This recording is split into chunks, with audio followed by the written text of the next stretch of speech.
artillery? What is the trajectory on which we are going? What have we done so far? And how the future beholds? So I want to actually strike a little bit of a discordant note out here and introduce an absolutely new element which I think we need to ponder upon. For two reasons. Firstly, I interact a lot in the outer space. Not the outer space, but beyond our day-to-day. Whether it is the Defense Interagency Task Force with the US government, the Indo-Russian Military Industrial Conference with the Russians, the Indo-UK Defense Capability Building Group, and I see a lot of things, and Israel, South Africa, Korea, Japan, things like that. I mean, this is part of our daily job.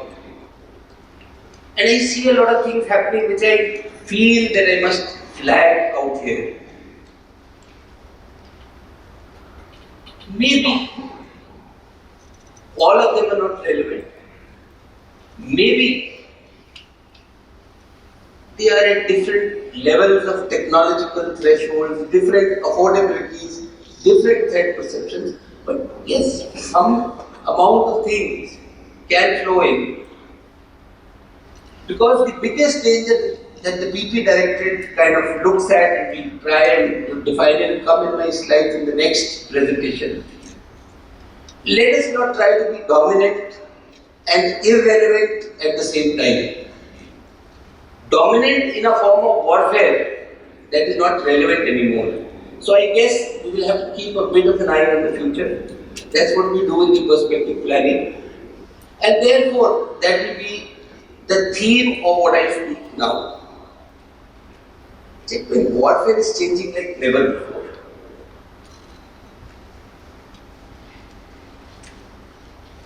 In the industrial age warfare was something which I call evolutionary. There was a land element, there was an air element, there was a sea element, and each one evolved based on the threat and response. This was true warfare of industrial age. So what happened? Somebody made a musket. Then somebody made a musket with a longer range. Then somebody discovered a trench.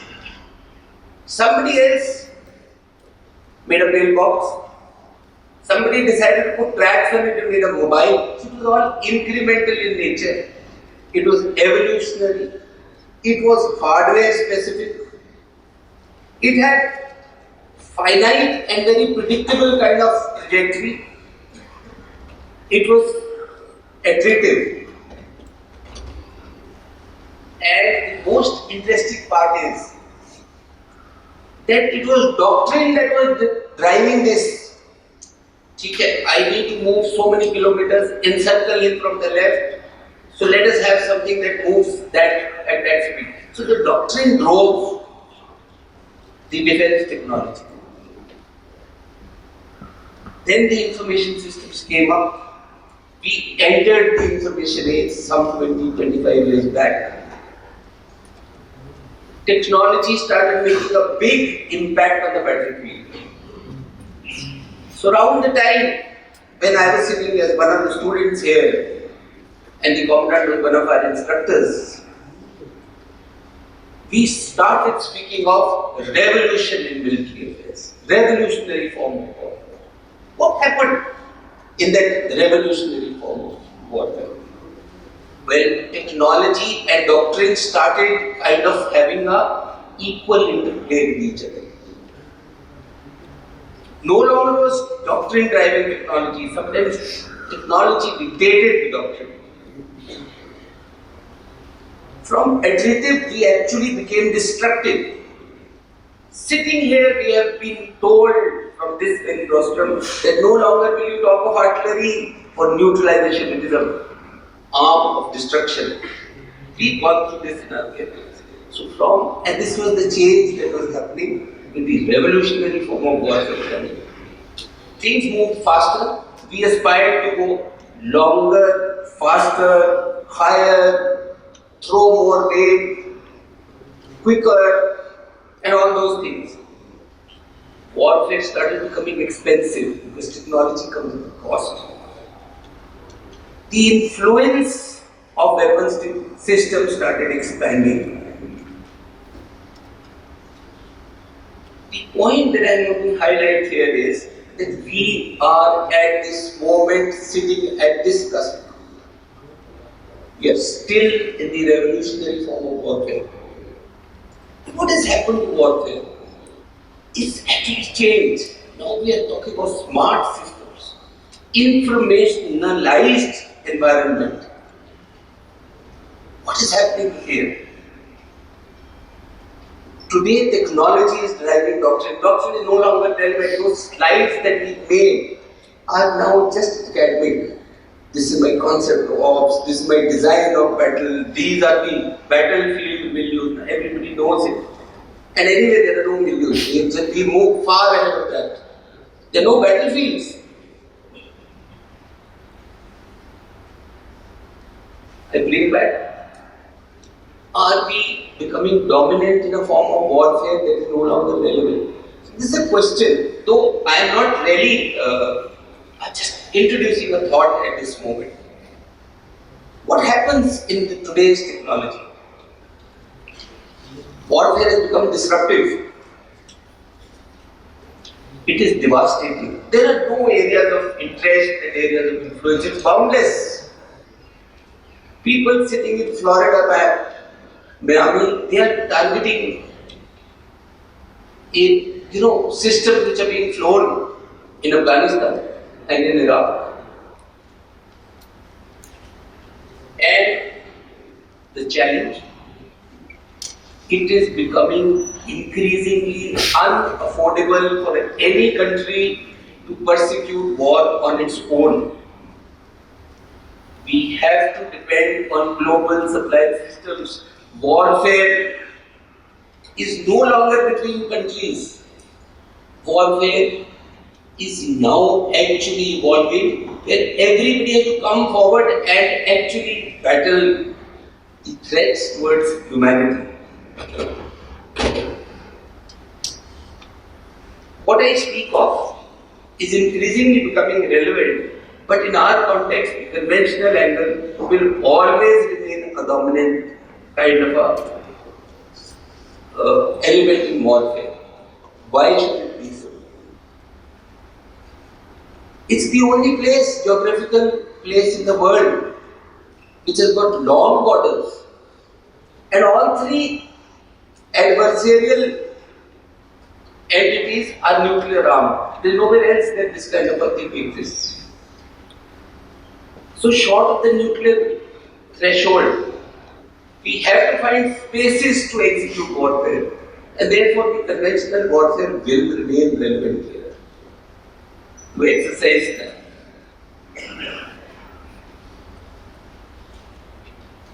I will now just shift focus.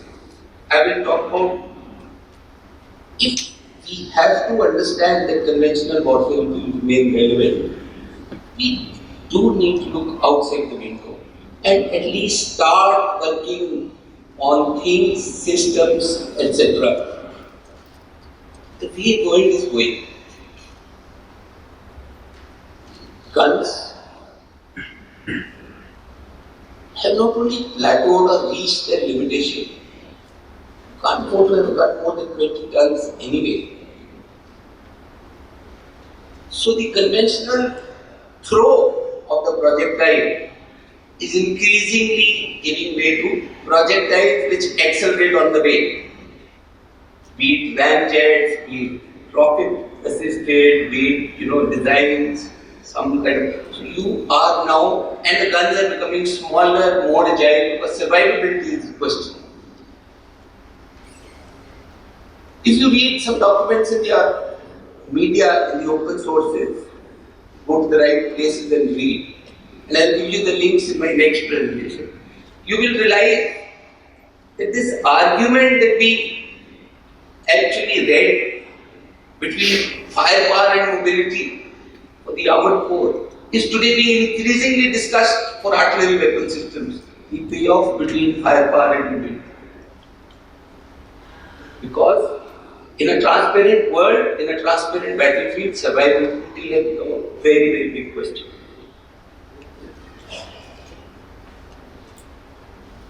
I'm just going to give one example. Just one. There are many, but I'll just give one. You know,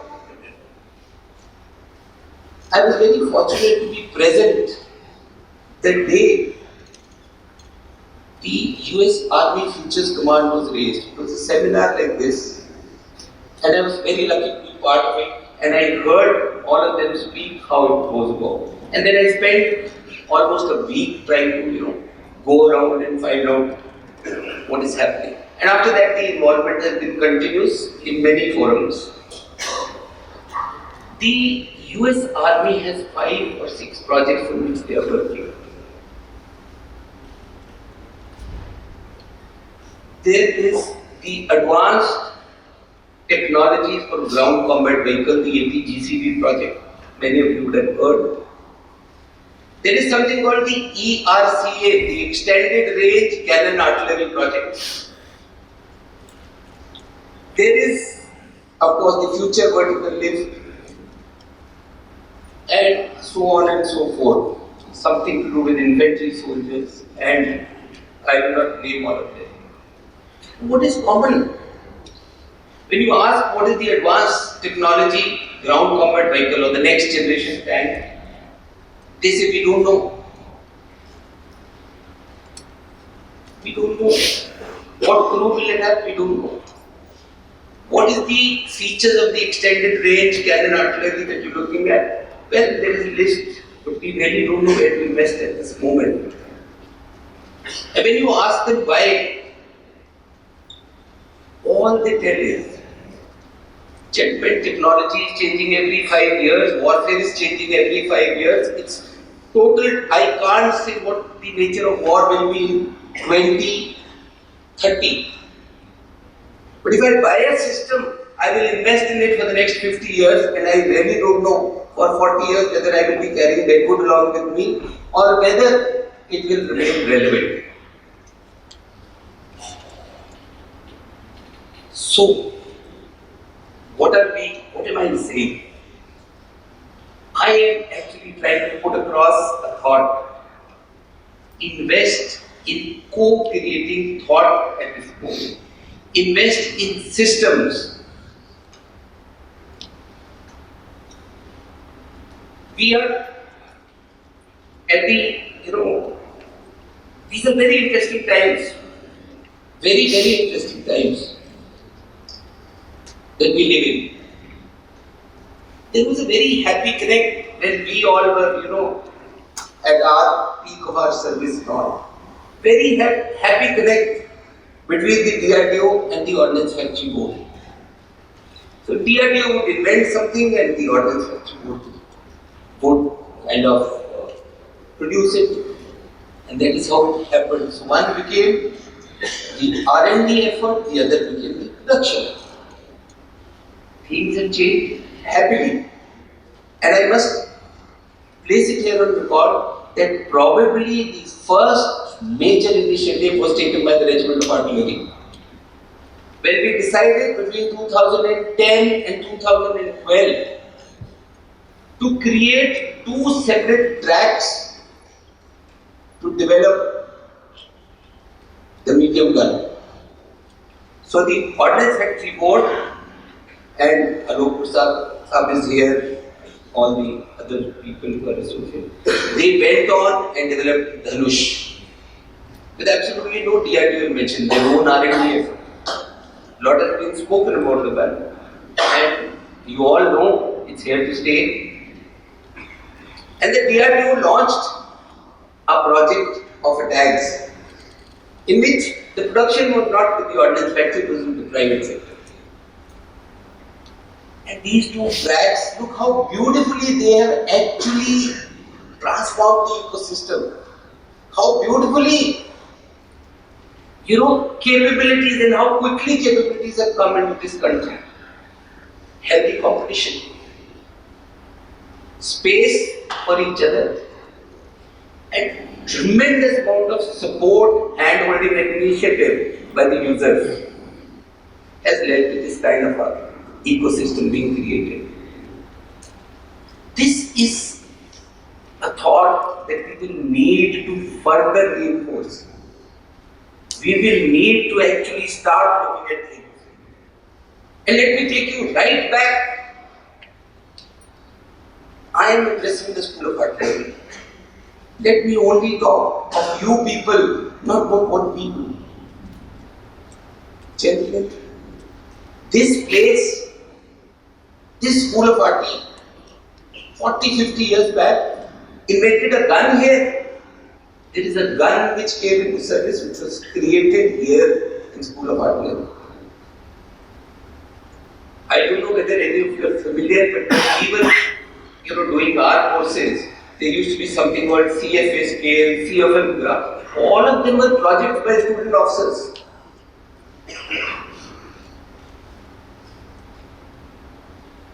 The Swati radar, one of the good success stories, everybody is happy with it.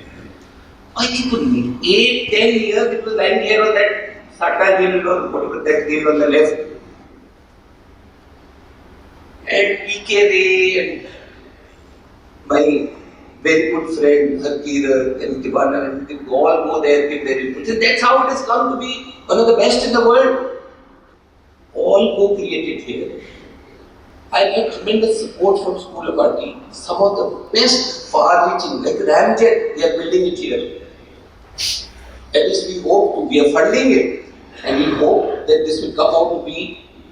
And when we realize this Ramjet, we'll possibly be the only army in the world who has this Ramjet in service. But we need to support it. We need to get damn serious about it.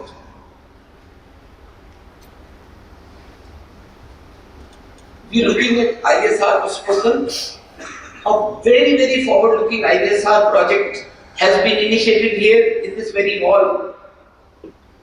And the Commandant was kind enough to take it upon himself. I think some impetus, some push, that's all, some more stakeholding. Because all of us will move away. Somebody else has to now get up, grab the flag and keep it going.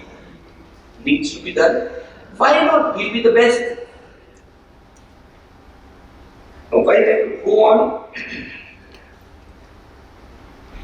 I must just speak a couple of words on my interaction with the OFP. The OFP is supporting a technology which will possibly revolutionize night imaging in the country, in the world. I was in trouble because there was a bunch of kids who produced this technology. The Americans landed at their doorstep with a blank check, come over. It is at that time I went to the Ordnance Factory Board. I said, this will go away and we will buy it at 100 times the cost, 1000 times the cost. Maybe it will be denied to us. That's the time when they immediately convened a board meeting and they sanctioned 23 crores to start with so that we can keep it insured. I think, sir, this is something that will actually, when it reaches fruition, it will be something that will take us, at the very top in that particular dimension, very top of the pipe.